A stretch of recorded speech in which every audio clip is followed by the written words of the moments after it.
Hello there friends, welcome back to another episode of Generation Tech. My name is Alan. Today's video will have spoilers from episode 7 of The Acolyte. So today I want to take a look at The Acolyte in a bit more of a controversial way, through the lens of our own policing standards and policing history here in real life. You know, if The Acolyte is supposed to be a crime thriller, then we have the main murderer, May Anasea, in custody for now. If she makes it back to the Jedi Temple, that is. That's a big if. I'm gonna guess she's not gonna make it there. But if she does make it there, she'd probably be charged with one account of first-degree murder of Jedi Master Indara. That's premeditated and intentional murder. She would also be charged with attempted murder, assault, criminal damage to property, along with a slew of other things because of that bar fight. Which is why, you know, when you try to assassinate someone, which you should not do, but when you try to assassinate someone, it's better not to do it in a public place. But perhaps May wanted this to be like this. You know, she wanted a messy scene to have people afraid, to send a message to the Jedi. I wouldn't quite call it terrorism, but it is kind of a political message that she's trying to send to the galaxy. And because she is attacking the Jedi, I think she will have more prison time because of it. The Jedi representatives of the Senate, a peacekeeping organization of sorts, an attack on the Jedi is an attack on the Senate. Now, the assisted suicide of Master Torben is a bit more complex. Because May provided the poison and kind of goaded him into killing himself, she might be charged with something more harsher than just manslaughter, a second-degree felony. It all depends on how good the Jedi prosecutor is at building a case. The way they can go about this is try to prove that May had planned this murder to a certain degree, which actually wouldn't be that difficult to do. May seems like the kind of assassin who would keep a journal about how she wants to kill people. I don't know. May would also receive breaking and entering charges, which might be a little more serious because when they're done against a government building like the Jedi Temple on Waco. All in all, her life would be really messed up at this point. You know, she's looking at a lot of prison time, perhaps like life in prison, if the political will in the galaxy is to protect the Jedi from attacks like this. You know, this is pretty serious, assassinating peacekeepers. I mean, other than a few criminal elements in the galaxy, most people seem to respect the Jedi during this period of the High Republic. The Nile conflicts are several decades earlier, and the Clone Wars have not happened yet, and so there's really not too many reasons to hate the Jedi. And I think the interesting thing is we as the audience are given a chance to take a look at May's background, her history, and so we have a lot more sympathy for her. I mean, clearly she has reasons to do what she's doing here. I personally see May Anasea's life as a tragedy, even though it's very clear from a young age that she's more prone to violence than her sister Osha. Her Zavrak mother seems to have been quite abusive towards May and, you know, very strict, with the sole purpose of unleashing the dark side inside of her. But it was ultimately the events on Brendok, the destruction of her entire family and community, that put her on this path of crime and murder. And it's arguable that the Jedi caused this incident. I wouldn't completely blame it on them, but they definitely had a bull in a china shop kind of attitude, which created this entire controversy. This entire show is based off of this one incident, right? You know, any type of event where you have mass casualties like this one have huge consequences on everyone who's involved. These kind of events oftentimes continue doing damage even decades after they happen. 3 out of 4 of the Jedi involved in this incident are now dead. And the 3 survivors here, May, Sol, and Osha, they've all either turned to the dark side or are toying with the dark side, which means that there's a lot of trauma involved in being survivors of this incident. Now, whether the Acolyte intended this or not, the entire Brendok incident reminds me a lot of the Waco siege or Waco massacre in Texas in 1993.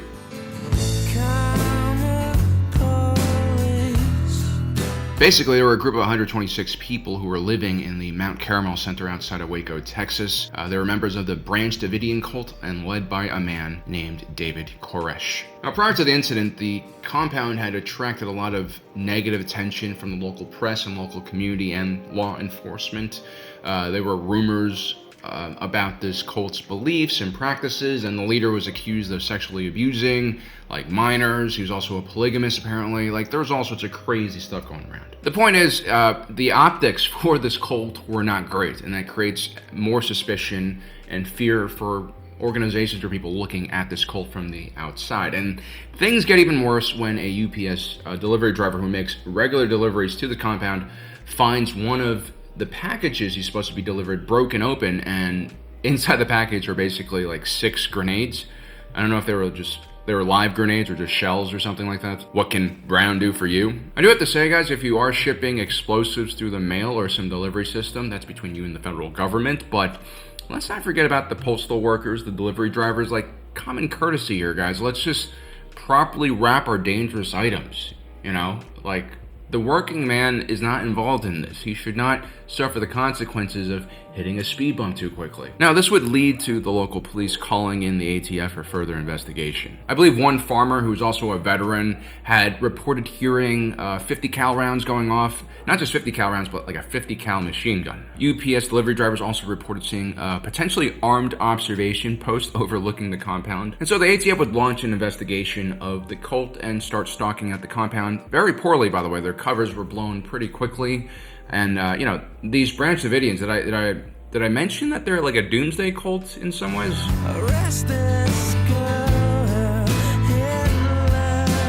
So the Jedi team sent on Brendok were unaware of the witches originally. They had just come to investigate why a dead planet had suddenly become covered in life. There is belief that a Force Virgin was responsible for this, which is a really powerful concentration of the Force. During this mission, one of the Jedi Knights encounters May and Osha, and he actually follows them back to an old mining facility where he basically uncovers the witches and their coven, and what he finds there is very troubling to him. Oh, and he also climbs up the side of a fortress without a warrant and does a little light breaking and entry. This scene actually reminds me a lot of Kenobi in Attack of the Clones when he breaks into the Geonosian factory. But yeah, while snooping in on the witches, Sol witnesses children being trained in how to use the Force. And this is actually a huge no-no. The Jedi Order specifically are the only organization in the Republic allowed to train kids in how to use the Force. There's a real fear that individuals trained outside of the temple could become dark side Force users. You know, I've mentioned in previous videos, and I swear this is not like me trying to be political or anything, but like the way the Jedi Order views Force-sensitive children and who can train them is very similar to a government's view on firearms and who can use them and who can't possess them.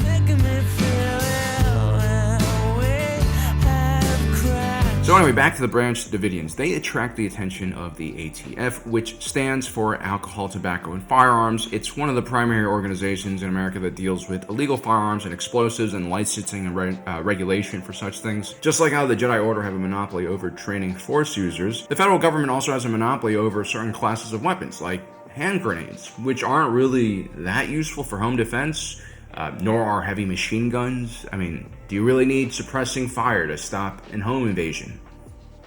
You know what? Don't answer that. And so the ATF were concerned that the cultists here had procured illegal firearms, were manufacturing firearms, that they had grenades and potentially a 50 cal machine gun. Never found a 50 cal machine gun. They just found like rifles chambered with with the big 50 round. But, you know, these were things that they're kind of supposed to be looking out for. Now, when Jedi Knight Sol returns to the Jedi camp with news of what he saw, he immediately gets into a heated discussion with the leader of the team, Master Indara. He wants to launch a quick operation to recover or save these girls from the Coven. He perceives the witches to be very dangerous. The witches prepare for a ceremony tonight. What if the girls are in danger? I mean, that's a really convincing argument, right? I mean, who doesn't want to save children? These witches have a bunch of kids. They might look like they're sacrificing them or doing something terrible to them, but this is really an emotional reaction. And when you're in law enforcement, which the Jedi are, you cannot rely on your emotions. It's just a no-no. There has to be procedure because most likely this kind of incident has happened before already, and there's training and doctrine that has been painstakingly created for moments just like this, so people don't make mistakes, right? People's lives are involved here, and that's a very delicate situation. Now, luckily, Master Indara is in charge, and she tells Sol to calm down and calls back to Coruscant for advice about what to do. We should return to the ship, ask the Council for guidance. I fear for the girls' safety.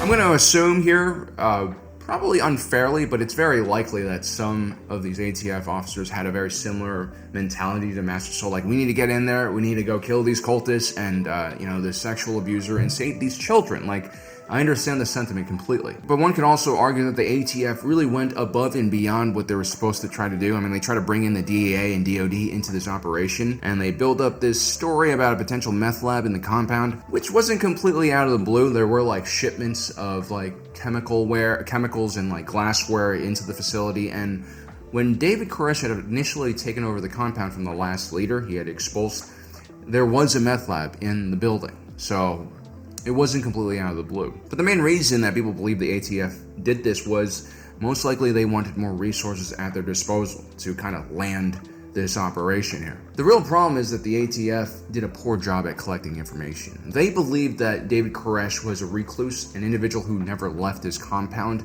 You see, they actually wanted to arrest him outside the compound because you have like 100 people in there, including women and children, right? No one wants to have a firefight in that kind of location. But what they didn't realize was their intel was wrong. A lot of these cultists had good relationships with the local community. They even had their own guy who went out to gun shows, and David Koresh reportedly liked going to the local Rudy Tuesdays, like at normal intervals every month. So, you know, this was a huge missed opportunity by the ATF to not seize David Koresh outside of the compound.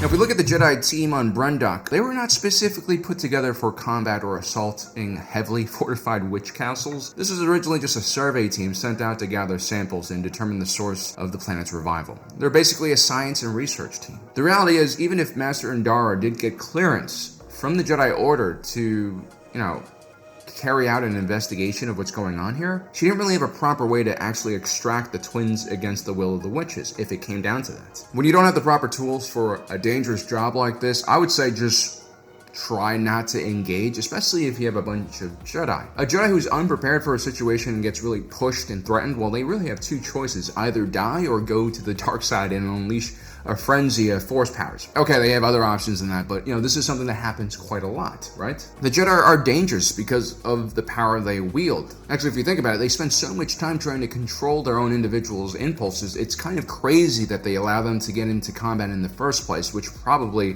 turns more Jedi to the dark side than anything else. This is what you get.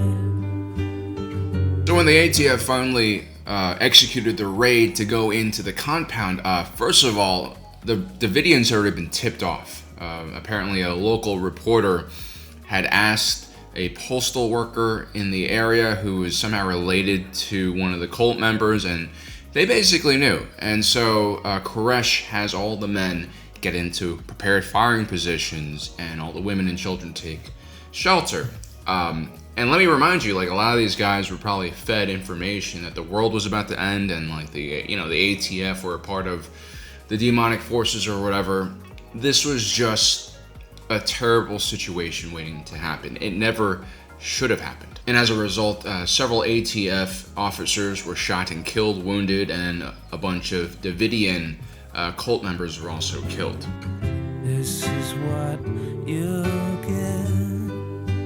In the Acolyte, what we see happen is really just two individuals who begin a chain of events that lead to a terrible showdown. Jedi Knight Sol, who is concerned about the welfare of May and Osha, is willing to follow the orders of Master Indara, but Jedi Padawan Torben, who might have been infected with some witch magic, has terrible homesickness and is led to believe in a crazed moment that bringing the twins in under Jedi custody would somehow allow him to go back home to Coruscant. There's only one other thing that would make sense other than crazy witch magic, and that's that, Torben had some, secretive kind of boo on the side that he was seeing, and he just missed her. It's gotta be love. It's gotta be love. Anyway, Torben commandeers a speeder, and Sol sets off to chase him. When the two arrive on location, Sol can't resist his own desires here and decides to lead the two into the compound. The witches fully know who the Jedi are by this point. They already came in once already, and that first meeting was super tense, but at least no shots were fired. But a little more background on these witches: they most likely have left their previous world in order to escape the Jedi Order's firm grip on who can use the Force and manipulate the Force. The witches also had some weird contraption inside of their building that perhaps allowed them to create an artificial vergence in the Force, which also created all the life on this world and the twins themselves even. This would have been deemed as blasphemy by the Jedi Jedi, and probably would have escalated the situation furthermore. The Jedi probably would have sent, more backup and done something about this. So the witches really knew they had something to hide, which just creates more tension here. Or at least that's how they thought. Like the main theme that ties the Waco siege and the Acolyte, Brendok, never thought I would say a sentence like that, is that both sides who are in the conflict just don't have communication and don't have very good images of the other side. And that is a huge problem. I mean, that is how most conflicts in this world start, from the playground to the battlefield. Well, the main leader of the Coven, Mother Anastasia, was against using violence. Her second-in-command, Mother Coral, was more than ready to go down fighting. You could say that she kind of looked forward to dying in combat. Like, I don't want to be that guy, I don't want to be specious, but Zabraks have, like, a problem, Like, well, actually, Sugi was kind of nice. But anyway, what makes matters even worse is Master Soul and Mother Anastasia are actually in the midst of trying to negotiate a peace, like settle things down. I mean, Mother Anastasia was about to tell Soul that she was okay with Osha going with them, so that would have been a good thing, right? But then May comes running out after being spurred on by Coral to prevent her sister from leaving the Coven. She had accidentally set her sister's room on fire and the hallway around it on fire with an oil lantern, which is just like, terrible. And this basically creates an opening for Mother Coral and Torben to face off, which leads to Mother Anastasia trying to stop them from fighting. But Soul, who is right next to her, ends up stabbing her right through the chest in what can totally be perceived as self-defense. But it's like kind of one of those self-defense moments where you have to ask, why is the officer even in that person's house in the first place without a warrant? Right? And this leads to an all-out fight between the Jedi and the witches that leaves the entire Coven, aside from the twins, dead. Had Torben kept his cool, had Soul been able to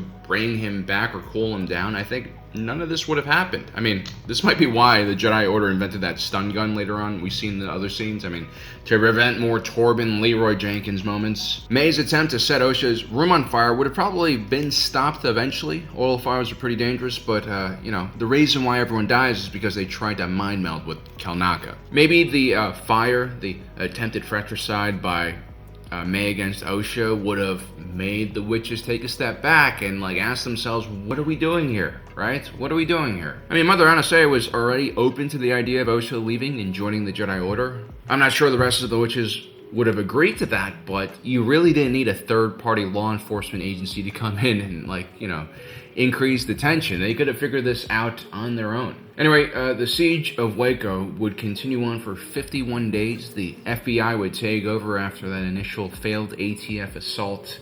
But the FBI don't really do that much better. Like, when they carry out their final assault, a huge fire basically engulfs the entire compound.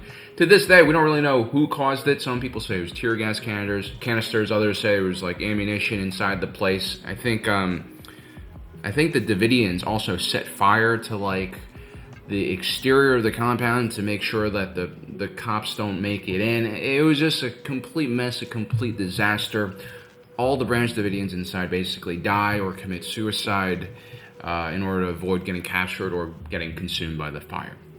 A group of Davidians did make it out. There were some that made it out before in negotiations, but this was terrible. This was terrible for everyone involved. For the federal government, obviously, for the people who died. This was a tragedy. The FBI and ATF proved to be completely incompetent at multiple stages of this operation, and ultimately they got several of their own officers killed and wounded as well. And the death of these cultists would create, all sorts of conspiracy theorists, anti-government activists, and it would really tarnish the reputation of these agencies for a long time. I mean, you have to do a good job, because when you don't do a good job, people will lose trust in you, fairly lose trust in you. We're in a free society, and so the people don't have to trust the police. They don't have to trust the FBI and all these other agencies. But we live in a much less safe world when you can't trust those institutions. That's the flip side, right? This incident would lead to huge reforms in the FBI, including specially created hostage, task force, negotiation teams, and rescue teams. The truth is, no law enforcement team, no special forces team can really win in a situation where you have a heavily fortified compound with a bunch of women and children mixed with combatants with, all sorts of firearms, grenades, and, a big stock of food. it's just going to fail because you're going to create casualties no matter what. The fact that it even got to this point was really the biggest problem. And I think this is what the ATF and FBI learned from the most. You just can't let the situation escalate to this point.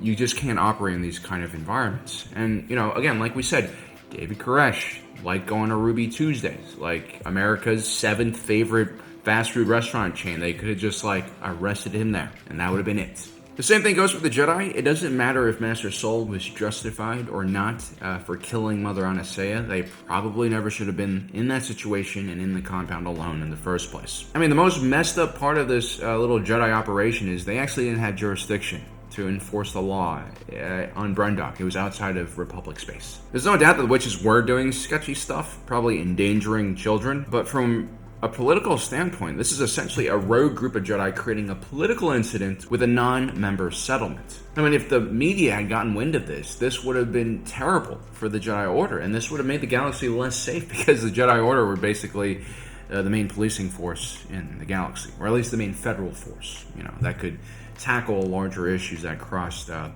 systems and planetary, borders and stuff like that. The fact that the Jedi cover up everything is understandable ultimately because they are trying to protect Osha, but it's also kind of crazy. I mean, Master Endara up until this point had been the voice of reason, but here she finally flips.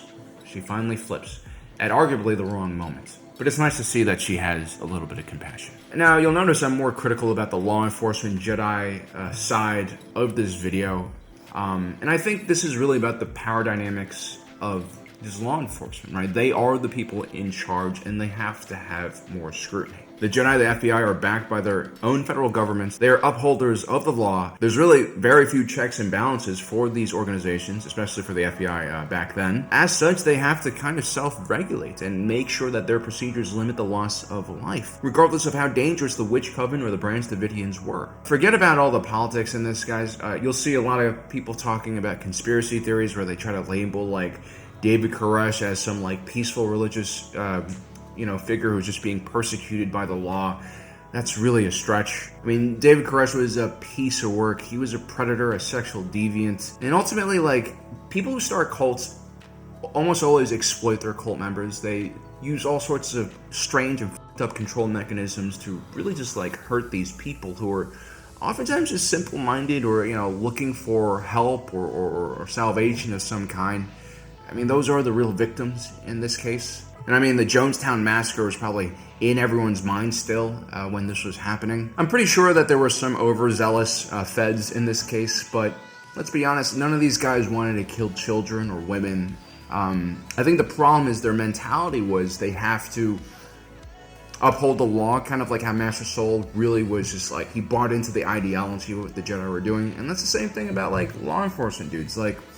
I have friends who were selected to work for the FBI and CIA, and it's not to say that they don't hire smart people. They hire smart people, but they hire certain types of people who don't question things as much. You know what I mean? People who are ready to get into the system. And, I understand why you need those kind of people in law enforcement, but at the same time, you have to think to yourself, when you're in these situations, what is going to happen if you besiege a compound full of women and children and men with weapons and they believe that the world is going to end? You kind of have to take setbacks, and that probably comes from the leadership, honestly. But yeah, I think the fact that Headland doesn't paint either the Jedi nor the witches as truly bad in the situation is a welcome and balanced approach. This isn't some ideological message about the Jedi good, the Jedi bad, police good, police bad, which is really a welcome tone. I think, in recent years we've had a lot of fighting about policing in America, and a lot of it is just, the narratives are taken over by very extreme people. A lot of times people who don't really depend on policing in their own neighborhoods. We're talking about very elite people on both sides, either saying we need more police or we need less police, when the reality is we need to rethink how policing interacts with our community. It's clear that we ask the police to do too much in a lot of communities. They're not well funded. They don't get the training that they really need. I mean, you compare American police departments to European police departments in a lot of European nations, especially in the Scandinavian parts of Europe. I mean, these officers get like 3 to 4 years of education. They get range time. They get all these things, and we don't fund our police. We don't fund a lot of these things, which is insanity, because you know, it's one of the most dangerous and thankless jobs in America. But we need them. Like, we can't just have civilians going around and guarding each other's homes. I mean, that would be complete chaos. No one wants that. No one wants to be in Somalia or freaking Haiti right now. And so I like what Headland did here, because instead of taking sides here, I think Headland does a good job at highlighting the humanity of the individual Jedi, their ability to make mistakes. These aren't gods or moral figures. They're just normal people with some special powers. And normal people, when they're placed in such a position, when they have this much power, they need rules and procedures to follow. Because oftentimes when you're placed in a situation like this, a life or death situation, winging it or following your feelings and not having the proper training will get people hurt. Well guys, I hope you enjoyed today's video. Don't forget to subscribe, hit that notification button down below so you don't miss out on the rest of our awesome content. As usual, my name is Alan, reminding you that my allegiance is to the Republic, to democracy. See you next time.